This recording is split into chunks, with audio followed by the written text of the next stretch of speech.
নির্বাচনের শেষ মুহূর্তেই একের পর এক আসছে চমক। ভোটের মাঠ থেকে সরে গিয়ে সমর্থন দিচ্ছেন অন্য দলের প্রার্থীকে। এবার কুড়িগ্রাম ২ আসনে এনসিপিকে সমর্থনের ঘোষণা দিয়েছেন বিএনপি জোটের প্রার্থী, যা নিয়ে এলাকা জুড়ে চাঞ্চল্যকর পরিস্থিতির সৃষ্টি হয়েছে।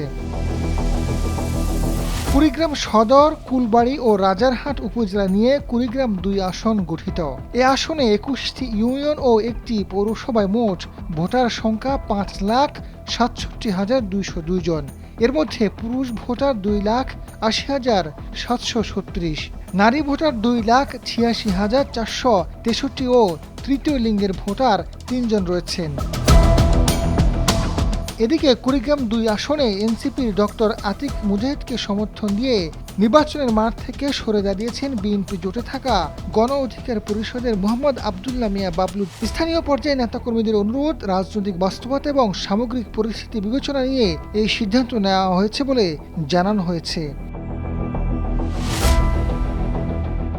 এক বিজ্ঞপ্তিতে গণ অধিকার পরিষদের এই প্রার্থীর পক্ষ থেকে জানানো হয়, শাপলাকলি প্রতীকের ডক্টর আতিক মুজাহিদকে বিজয়ী করতে নেতাকর্মী, সমর্থক ও ভোটারদের ঐক্যবদ্ধভাবে মাঠে কাজ করার আহ্বান জানানো হয়েছে।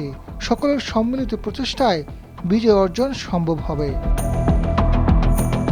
বিষয়টি নিয়ে মোহাম্মদ আবদুল্লাহ মিয়া বাবলু জানান, গণ অধিকার পরিষদের পক্ষ থেকে কুড়িগ্রাম ২ আসনে মনোনীত প্রার্থী ছিলেন।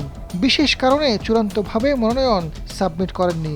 দলীয় প্রার্থী না থাকার কারণে মাঠ পর্যায়ে নেতাকর্মীরা সবসময় তার সঙ্গে যোগাযোগ রাখতেন এবং ডক্টর আতিক মুজাহিদের পক্ষে কাজ করার আগ্রহ প্রকাশ করতেন।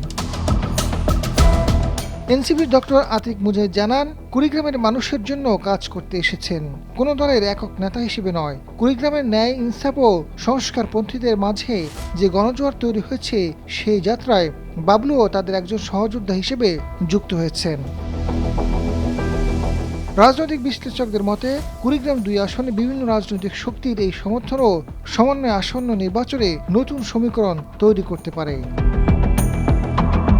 আজাদ ফারুক, সময়ের আলো।